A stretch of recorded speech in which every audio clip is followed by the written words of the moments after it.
Assalamualaikum warahmatullahi wabarakatuh. Salam Om Swastiastu, Namo Buddhaya, salam kebajikan. Salam sejahtera bagi kita semua. Halo keluarga Jakarta, kembali lagi di podcast Keluarga Jakarta bersama saya, Evi. Tahukah keluarga Jakarta bahwa setiap tanggal 8 Maret diperingati sebagai Hari Perempuan Internasional? Mempromosikan tentang kesetaraan pada perempuan sangat penting di dunia saat ini, seperti pendidikan, ekonomi, kesehatan, sosial, lingkungan hidup, dan isu lainnya. Faktanya, di Indonesia masih banyak stigma negatif tentang kesetaraan pada perempuan. Nah, keluarga Jakarta, untuk memulai obrolan kita pada hari ini, sesuai dengan tema Hari Perempuan Internasional, Bu Lana, kira-kira bentuk investasi untuk perempuan dalam mendukung kesetaraan gender itu apa aja ya? Iya, kalau kita bicara mengenai kesetaraan gender dan pemberdayaan perempuan, tentunya kita harus lebih fokus. Contoh dari kami sendiri di Perempuan Indonesia Maju itu, kita mempunyai berbagai bidang. Kalau kita bicara mengenai pemberdayaan perempuan, artinya kita pemberdayaan perempuan yang difokuskan ke pendidikan, ke bidang ekonomi, ke bidang kesehatan, ke bidang lingkungan hidup atau sosial budaya dan lain sebagainya. Nah, itu kita bisa berinvestasi dalam artian berkegiatan, lebih fokus untuk melakukan semua kegiatan-kegiatan yang sesuai dengan bidangnya masing-masing. Itu merupakan salah satu penguatan perempuan di mana kita akan menjadi kuat sehingga kita dapat melakukan atau dibilang kalau kesetaraan gender kan ya. Jadi kita dapat berbuat dan melakukan hal-hal yang sesuai dengan bidangnya kita masing-masing. Bisa berbuat di segala aspek ya Bu ya. Betul. Tadi mulai dari pendidikan, lingkungan hidup, sosial. Jadi Iya. peran perempuan itu ada di Langsung semua aspek ya Bu, betul. saat pembangunan. Nah, Iya. Ibu tadi kan ada peran perempuan di dalam hal pendidikan. Nah, Iya. hingga saat ini masih banyak stigma bahwa perempuan tidak perlu mencapai pendidikan tinggi. Iya. Nah, karena nantinya banyak anggapan bahwa ya kan nanti cukup menjadi ibu saja di rumah gitu kan. Nah, menurut Ibu Lana bagaimana tuh dengan stigma perempuan terkait pendidikan yang nggak perlu terlalu tinggi? Iya, sebenarnya itu datang dari kita sendiri. Sebagai perempuan, kalau kita mau maju, tentunya kita harus melangkah supaya stigma-stigma itu juga bisa hilang. Karena kita juga lihat pemerintah sekarang kan bagus sekali. Kalau kita lihat di pemerintahan banyak sekali perempuan-perempuan yang sudah menduduki posisi yang sangat bagus. Menteri kita aja nggak ada kurang-kurangnya. Banyak perempuan yang ada di kabinet, ya kan, ekonomi, keuangan dan lain-lain ya, pemberdayaan perempuan, lingkungan hidup itu semua perempuan di dalamnya. Nah, saya rasa di pemerintahan juga itu sudah mendukung. Dan juga saya lihat ada wali kota, bupati dan lain-lain. Itu tentunya bisa maju karena mereka mau belajar. Tentunya kalau mau belajar kan pasti pendidikannya juga harus kuat. Jadi memang nggak hanya sebagai menyesali, aduh kita nanti juga akan balik-balik lagi ke dapur gitu ya. Kayaknya udah deh kita segini-gini aja. Saya rasa juga perempuan-perempuan sekarang udah hebat-hebat semua. Dan apalagi didukung oleh digital, sangat cepat untuk belajar, mencari pengetahuan dan lain-lain. Dan saya rasa sekarang ini di Indonesia kita juga sudah mulai kuat dengan ilmu pengetahuan dan juga digitalisasi, sehingga bisa mendapatkan informasi-informasi kekinian, ya kan, apalagi kalau kita ibu-ibu atau perempuan sekarang kan banyak sekali ya WhatsApp group. Betul. Atau bisa langsung cepat sekali mengakses digital karena kita gadgetnya kan selalu 24/7 gitu ya, 24 jam gitu tiap hari gitu. Jadi saya rasa dari kita sendiri untuk supaya stigma itu tidak ada lagi ya. Jadi saya rasa sekarang harus perempuan yang harus mau maju sendiri. Jadi stigma itu harus kita tepis ya Bu. Betul. Ya. Walaupun di rumah itu butuh pendidikan juga ya Bu ya, nggak harus berarti di rumah nggak perlu pendidikan, mendidik anak juga perlu ilmu. Betul, ya Bu ya. Jadi stigma negatif tentang pendidikan perempuan itu nggak perlu tinggi-tinggi itu harus kita tepis ya Bu. Iya, karena kan perempuan itu adalah first influencer, ya kan, di dalam keluarga. Dari kita sebagai ibu, kita mengajar anak kita sendiri, kemudian juga bisa memberikan pengajaran untuk anak-anak kita, itu semuanya dari ibu. Karena kita tahu ibu kan adalah tiang dalam keluarga ya. Nah, tadi Bulana kita sudah berbicara tentang stigma di bidang pendidikan. Nah, ada lagi nih Bu yang terkait kesetaraan gender yang untuk mempercepat kemajuan utamanya di bidang ekonomi. Nah, ini bagaimana nih tanggapan Bulana nih terkait kesetaraan gender terutama untuk kemajuan di bidang ekonomi? Ya, kalau perempuan di bidang ekonomi, kita udah lihat bagaimana sekarang ahli-ahli ekonomi ya, perempuan juga sudah banyak sekali. Kalau di kehidupan sehari-hari dari kita, saya rasa sih inklusi keuangan itu sangat perlu, ya. Kemudian juga literasi keuangan supaya dari kita juga kecil gitu kita sudah belajar bagaimana memanage uang saku. Contoh, ibu kita mengajarkan nih ada uang saku. Kalau saya soalnya begitu, anak-anak saya 3 laki-laki semua. Jadi saya challenge mereka. Ini ada uang, mereka tulis gitu loh. Ini buat jajan apa gitu kan. Jadi dari kecil itu juga mereka jadi belajar memanage keuangan sendiri gitu ya. Nanti tinggal bilang, "Mah, ini aku kurang ini," gitu. Itu sebenarnya dasar begitu. Nah, ke depan lagi semakin anak semakin besar, itu juga akhirnya kan akan tertanam ya. Tapi memang kita perlu sekali mendapatkan lebih lagi banyak dukungan untuk literasi keuangan. Apalagi sekarang saya selalu sampaikan digitalisasi. Karena contoh di UMKM itu sekarang kan sudah banyak sekali aplikasi-aplikasi untuk membuat pembukuan. Ya kan, untuk pembukuan.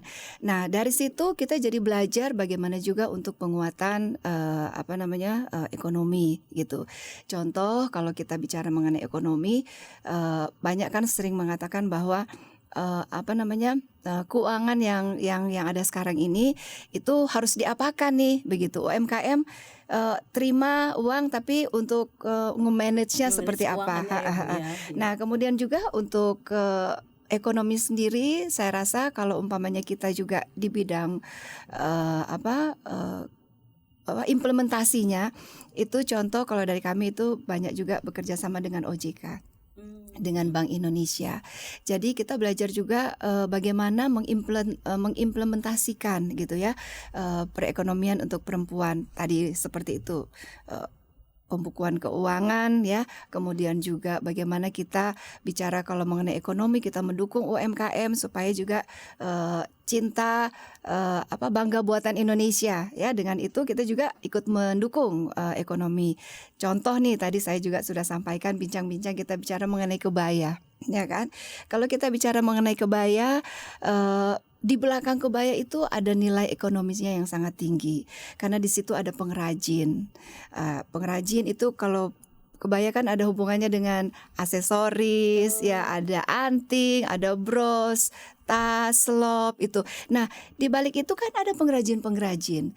Itulah makanya saya dan kita juga perlu dukung terus bangga buatan Indonesia sehingga perekonomian kita melalui yang hal-hal seperti itu juga terbantu begitu. Jadi mungkin seperti itu dulu kali ya Bu Evi ya. Berarti seperti contoh Bu Lana hari ini berkebaya Iya betul. Di balik kebaya yang Ibu pakai hari ini tuh banyak ya pengrajin-pengrajin yang support, yang itu salah satu bentuk untuk mendukung kesetaraan gender ya. Jadi peran perempuannya itu di bidang ekonomi itu sangat banyak ya Bu iya, ya. Betul. Karena kan kalau kita lihat perempuan kan detail ya. Ada juga laki-laki juga detail. Seperti ini kan untuk bordir dan lain-lain itu kan juga kita lihat banyak pengrajin perempuan. Kemudian juga ada bapak-bapaknya juga ada, tapi mostly itu perempuan. Nah, di situ juga kita bisa mengangkat terus keberadaan perempuan untuk keahliannya begitu kan, ada sekolah SMK juga dan lain-lain ya. Baik Bu Lana, tadi kita sudah bicara dari sisi pendidikan. Kita harus tepis ya Bu ya, stigma pendidikan bahwa perempuan tuh nggak perlu pendidikan tinggi, cukup di rumah saja. Terus tadi kita sudah bicara terkait dari sisi ekonominya, bagaimana peran ekonomi bisa mendukung kesetaraan gender, peran perempuan di bidang ekonomi bisa mendukung kesetaraan gender. Nah, ini ada nih yang nggak kalah pentingnya, Bu. Bagaimana sih, Bu? Kadang ini suka kita lupakan nih. Bagaimana menghadirkan kesetaraan gender dalam keluarga nih, Bu. Itu Bu Lana. Oke, ya jadi sebenarnya yang tadi saya juga sudah sampaikan itu kan semuanya dimulai dari dalam keluarga.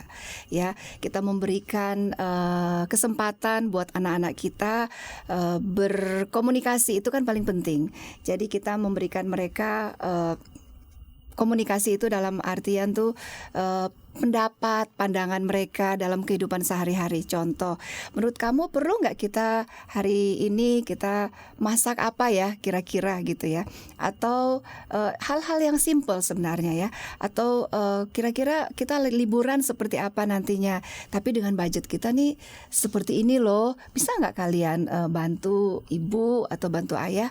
Kira-kira apa nih? Jadi mereka diberikan kesempatan untuk mengemukakan pendapat. Nah, jadi dari kecil juga sudah bisa, dan kemudian juga mendorong mereka untuk melakukan kegiatan-kegiatan baik di dalam rumah maupun di luar rumah, sehingga mereka di dalam rumah sudah diajarkan untuk berkomunikasi yang baik dan menerima ilmu yang dari sekolahnya. Nah, penerapannya itu di luar rumah ya, mengikutkan mereka di dalam grup-grup belajar mungkin, atau kemudian seperti kalau perempuan itu mungkin ikut sanggar kalau mereka punya keahlian gitu kan, skill, ada yang menari, ada yang main musik, atau ada yang menggambar dan lain-lain. Nah, dari situ kita bisa membangun self esteem ya. Jadi dengan kehadiran ibu ataupun perempuan siapapun di dalam keluarga itu kita saling mendukung dan memberi forum di dalam internal keluarga, itu sangat penting supaya anak-anak juga di luaran sana juga bisa mengumpulkan pendapat dan tidak lagi kaku, tapi mereka bisa berargumen dengan tentunya dengan ilmu atau apapun yang sudah didapat dari rumah dengan baik begitu. Intinya untuk menghadirkan kesetaraan gender dalam keluarga itu komunikasi penting banget ya, Bu. Iya, betul. Juga memberi kesempatan bagi di lingkungan keluarga untuk berpendapat, itu betul. penting ya. Nah, Bu Lana, obrolan kita di podcast Keluarga Jakarta hari ini berkaitan dengan peringatan Hari Perempuan Internasional. Nah, harapan apa nih buat dari Bu Lana untuk keluarga Jakarta di Hari Perempuan Internasional ini? Ya, harapannya supaya perempuan di keluarga Jakarta tetap maju, tetap berbuat untuk lingkungan sekitarnya, masyarakat sekitarnya maupun negara kita. Jadi kita mulai dari hal-hal yang kecil, pasti kita akan bisa melakukan hal-hal yang lebih besar lagi. Mungkin seperti itu. Ya. Jangan takut ya untuk perempuan Jakarta berperan mulai dari sekecil apapun sampai sebesar apapun. Betul, khususnya betul untuk sekali. Kemajuan perempuan Jakarta. Baik, Bu Lana, itu harapan Bu Lana buat perempuan khususnya di Jakarta ya, Bu, dalam rangka peringatan Hari Perempuan Internasional. Wah, Bu Lana, seru juga ya obrolan kita pada hari ini terkait peringatan Hari Perempuan Internasional. Terima kasih Bu Lana sudah sharing dan berbagi pengalaman, informasi kepada keluarga Jakarta. Semoga keluarga Jakarta memiliki semangat yang sama nih dengan Bu Lana dalam memajukan, khususnya memajukan perempuan di Indonesia, khususnya di Jakarta. Untuk menutup obrolan kita pada hari ini, kami beri kesempatan nih kepada Bu Lana untuk menyampaikan closing statement kepada keluarga Jakarta. Silakan Bu Lana. Iya, terima kasih Bu Evi. Saya hanya ingin menyampaikan bahwa pertama, terima kasih sudah mengundang saya di acara podcast Keluarga Jakarta, merupakan suatu kebanggaan buat saya. Dan mungkin untuk closing statement ini, kita harus yakin bahwa perempuan itu pasti bisa, pasti mampu, dan pasti bisa berkarya. Kalau kita mau maju, kita harus melangkah. Mungkin seperti itu. Terima kasih. Terima kasih Bu Lana untuk closing statementnya yang sangat memberi motivasi Cemumut. Iya. perempuan, semungut. Iya, Bu. Dan untuk keluarga Jakarta, Anda juga bisa konsultasi terkait hak perempuan secara gratis melalui Pusat Layanan Konsultasi Puspa di puspa.jakarta.go.id. Sebelum saya menutup podcast ini, ada quote menarik dari Eleanor Roosevelt. Perempuan itu seperti kantong teh. Anda tidak akan tahu seberapa kuat dia sampai Anda memasukkannya ke dalam air panas. Saksikan terus podcast Keluarga Jakarta di channel YouTube Dinas PPAPP Provinsi DKI Jakarta. Jangan lupa untuk subscribe, like, komen, dan share video ini ke keluarga Jakarta lainnya. Terima kasih Bu Lana, sampai jumpa.